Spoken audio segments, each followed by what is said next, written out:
하나님께서 함께 하시는 예배라는 제목으로 하나님의 말씀 전하겠습니다. 오늘 본문을 우리가 보면은 제가 아모스서를 그 수요일마다 조금씩 강해를 했는데요. 1절부터 3절까지 했는데 오늘 4절, 5절만 보면은 이해가 잘 가지 않아서 1절부터 5절까지 보도록 하겠습니다. 4장의 내용을 우리가 접할 때 먼저 우리가 이 본문이 왜 나왔는가라는 생각을 해봐야 되는데요. 지금 아모스 선지자는 계속해서 이스라엘의 잘못된 점을 지적하고 있습니다. 그리고 하나님께서 너희를 심판하실 것이다. 너희들 지금 죄를 회개해야 된다. 계속 이런 얘기를 하는 거죠. 그러니까 이스라엘 백성들이 반응이 있습니다. 그러니까 우리가 제 아모스서를 보면은 처음부터 그냥 쭉 해서 이제 하나의 설교와 같지만 아모스는 그 당시에 계속해서 이제 그들에게 돌아서라라고 이렇게 선포를 했던 거죠. 근데 그때 이제 이스라엘 백성들의 반응이 있었습니다. 어떤 반응이 있냐면 당신의 이 지적은 옳지 않다는 거죠. 하나님이 함께 하시지 않고 하나님 앞에 죄 졌다라는 것은 옳지 않다라는 겁니다. 그리고 그들이 이렇게 이야기하는 거예요. 우리는 하나님의 선민이라는 거죠. 아브라함의 자손입니다. 그러니까 이스라엘 백성 늘 죄에 대해서 물을 때 이게 제일 먼저 나와요. 아브라함의 자손입니다. 이게 나오고요. 중요한 거 두 가지를 증거를 대는 게 뭐냐면 첫 번째 뭐냐면 하나님께서 우리에게 부흥을 주시지 않았으면 물질적인 축복을 주시지 않았으면 지금 이렇게 강대한 나라를 이룰 수 있겠습니까? 라고 이렇게 대답을 하는 거죠. 이게 첫 번째 이유예요. 이 당시가 가장 북이스라엘이 부강했던 시대였거든요. 근데 이 부흥을 하나님께서 주셨다는 거죠. 그러니까 우리는 하나님이 버림받은 사람들 그리고 죄진 사람들이 아니다라는 거죠. 두 번째 이 사람들이 이야기하는 건 뭐냐면 나는 예배에 열심히 있습니다. 빠지지 않고 제사를 드렸습니다. 그리고 나는 정말 하나님 앞에 또한 기쁨의 감사제도 드렸습니다. 이렇게 두 가지를 이야기하는 겁니다.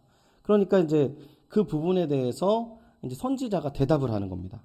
이제 4장에서 두 가지를 이야기하는 거예요. 사회적인 부분에 대해서 너희들이 어떻게 불을 쌓았는가. 본문 1절을 보시면요. 1절을 같이 한번 읽어보도록 하겠습니다. 1절입니다. 시작. 사마리아의 산에 있는 바산의 암소들아.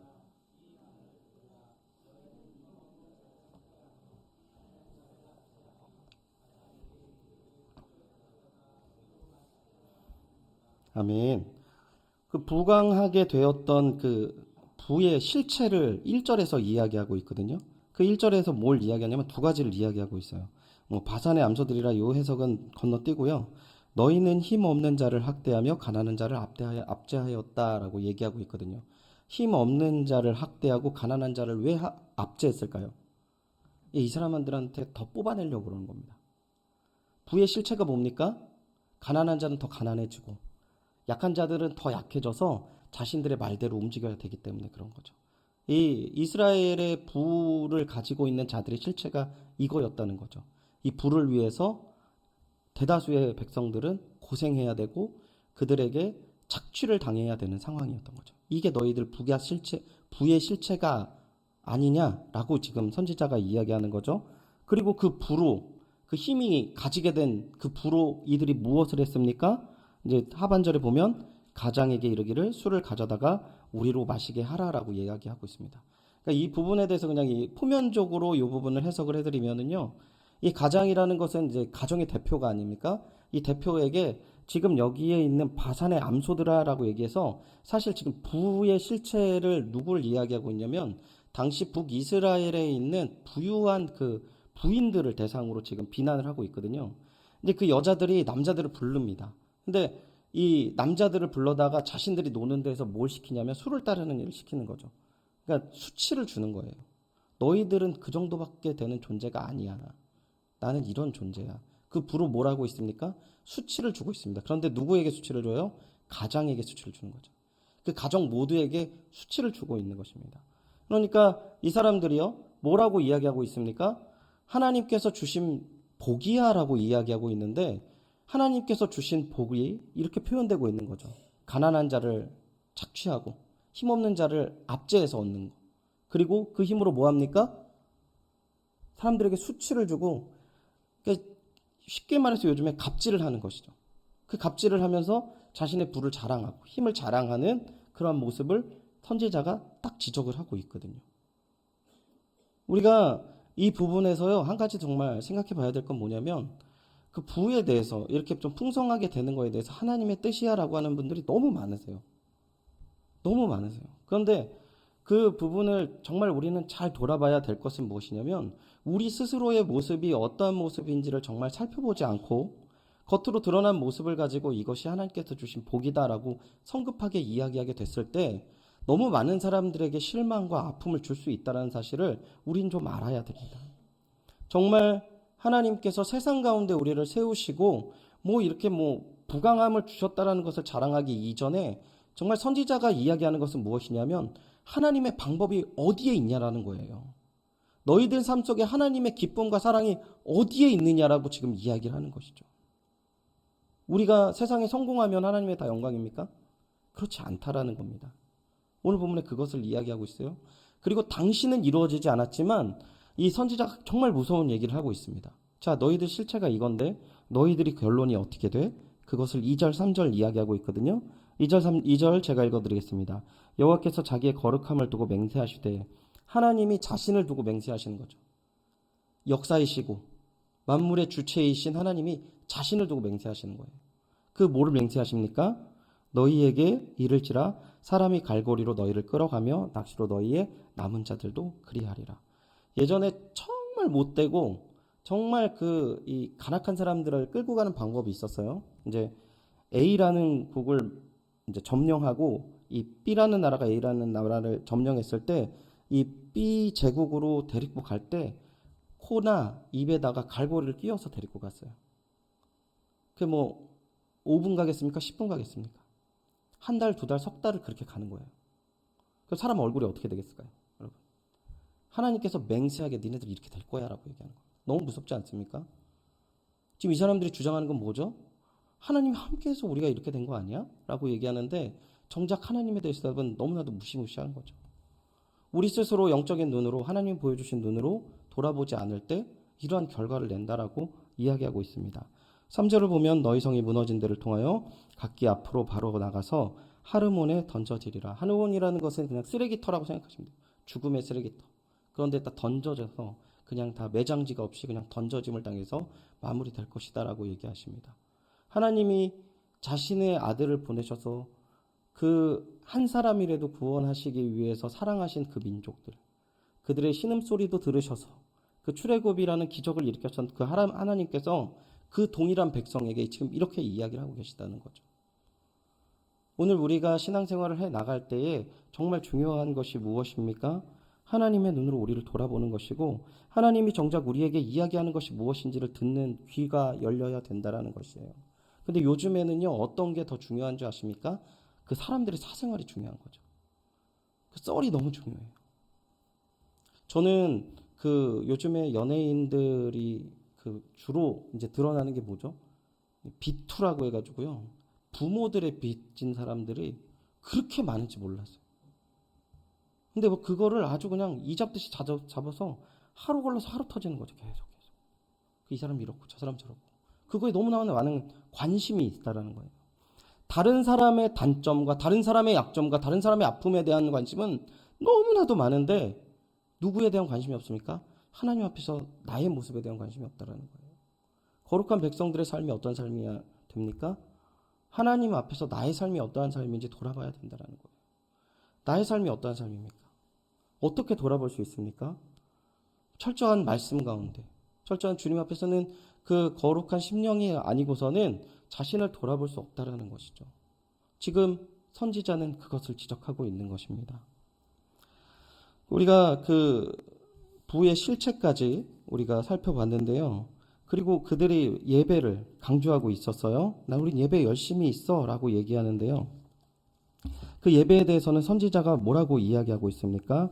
우리 4절 한번 같이 한번 읽어보겠습니다. 4절입니다. 시작. 너희는 베델에 가서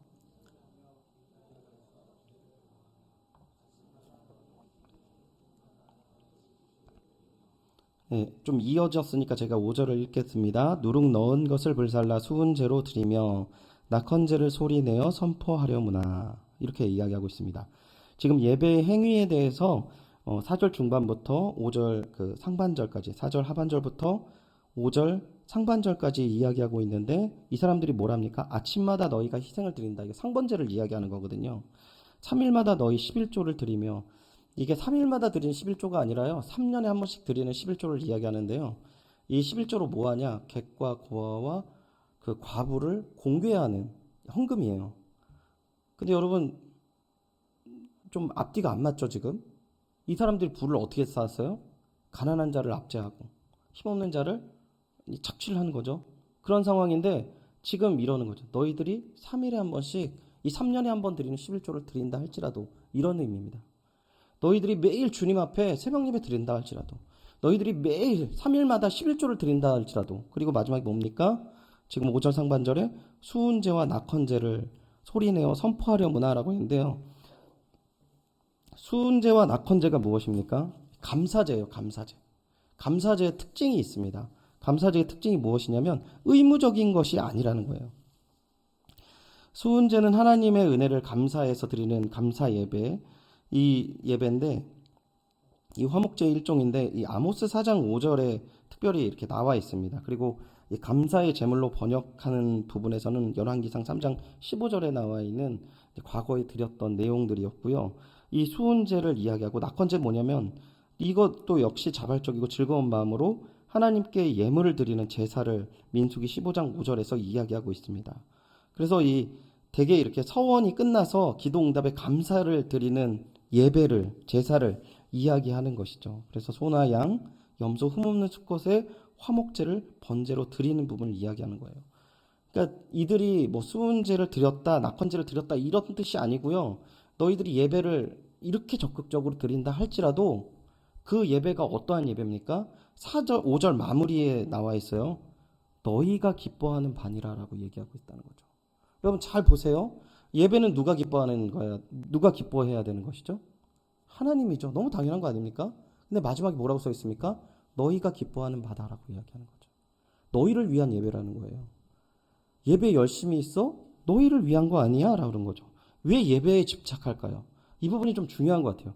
왜 이 사람들 예배에 집착했을까요? 사울의 예를 보면은요, 사무엘상 15장에 보면은 하나님께 핑계대기 위해서 이 예배를 드리는 경우가 있어요. 왜입니까? 아말렉 족속을 다 멸하라고 했는데 멸하지 않아요. 그리고 뭐라고 얘기합니까? 하나님께 좋은 거 드리려고요. 이렇게 얘기하는 거죠. 이 핑계라는 게 너무나도 커요.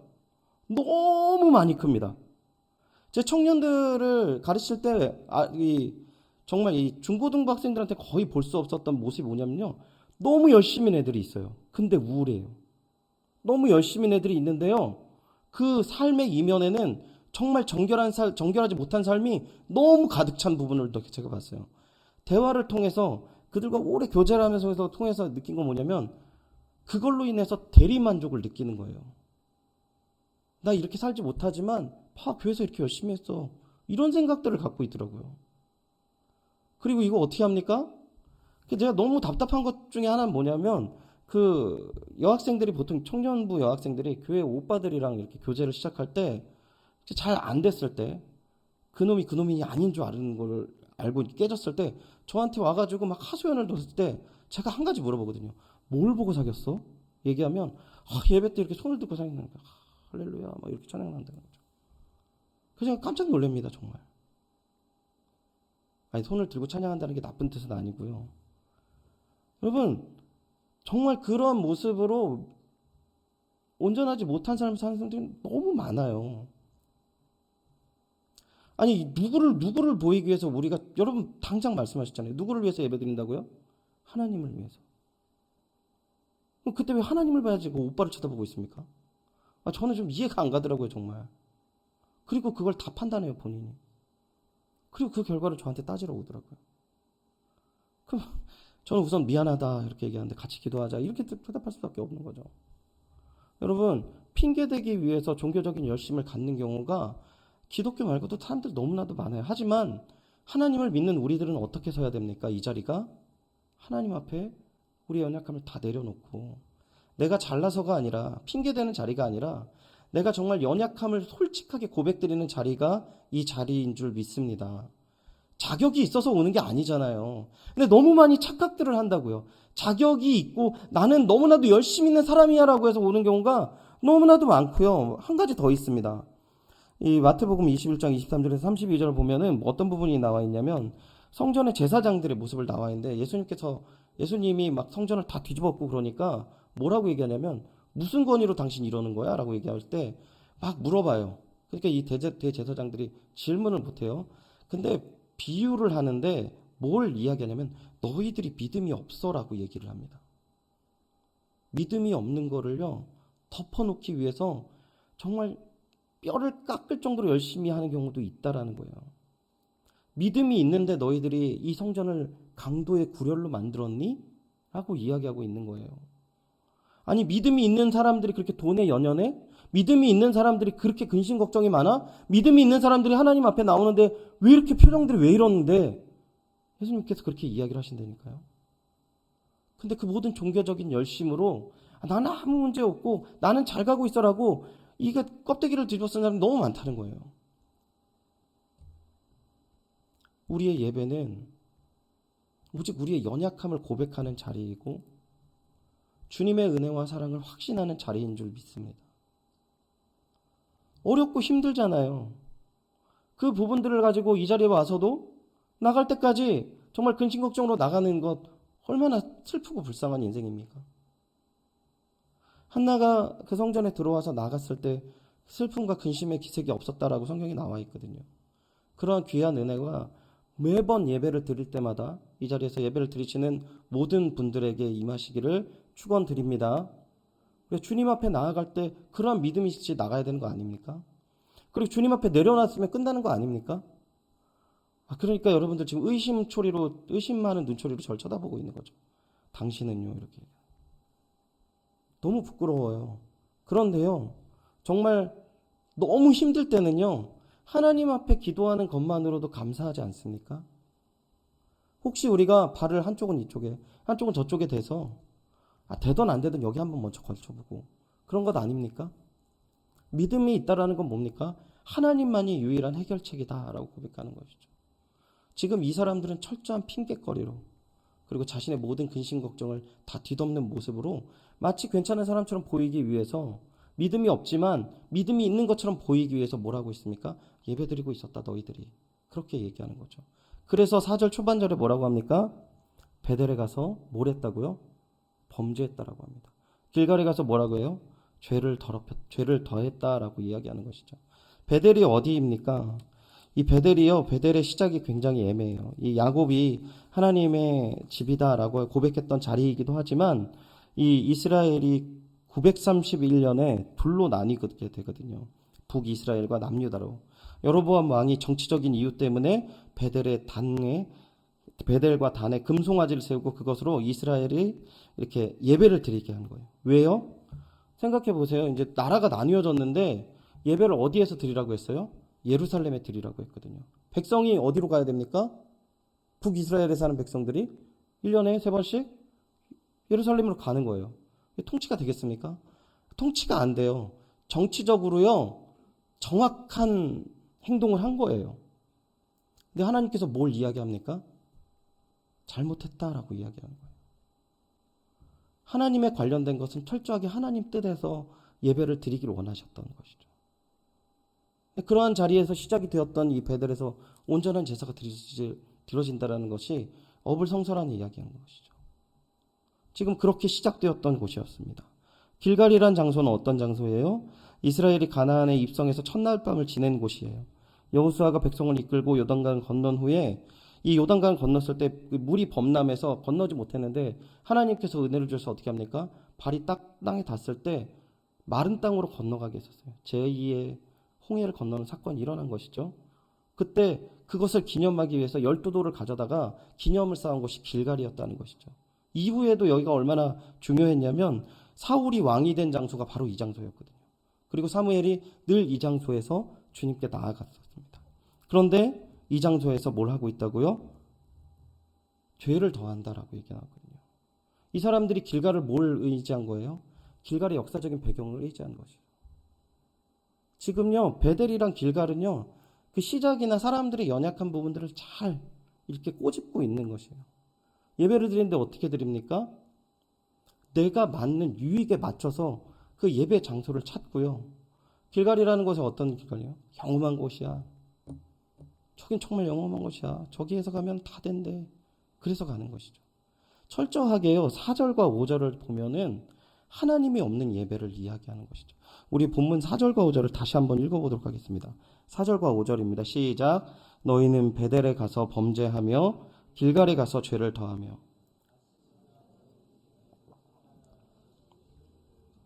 누룩 넣은 것을 불살라 수은제로 드리며 낙헌제를 소리내어 선포하려무나 이스라엘 자손들아 이것이 너희가 기뻐하는 바니라 주 여호와의 말씀이니라. 아멘. 베델을 찾아갑니다. 길갈을 찾아갑니다. 그런데 그들이 범죄와 죄를 더하는 장면이라고 하나님께서 선언하시고요. 이들이 매일마다 그런다 할지라도 3일마다 헌금을 낸다 할지라도 그리고 기쁨의 제사를 매일매일 드린다고 할지라도 이것들은 다 너희를 위한 것이다. 하나님께서 이야기하신다는 것이죠.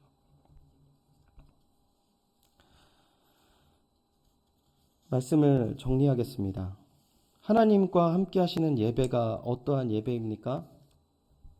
하나님이 뜻이 드러나는 삶의 모습을 처음에 이야기하고 있어요. 부를 자랑하는데 내 삶의 증거들을 제시하지만 정작 거기에 하나님 뜻이 없는 삶.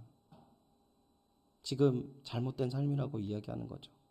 하나님이 함께 하신 예배가 아니라고 이야기하는 것이죠. 교회에선 너무나 친절하고요. 너무나 젠틀한데 밖에 나가서는 정말 나쁜 사람이에요.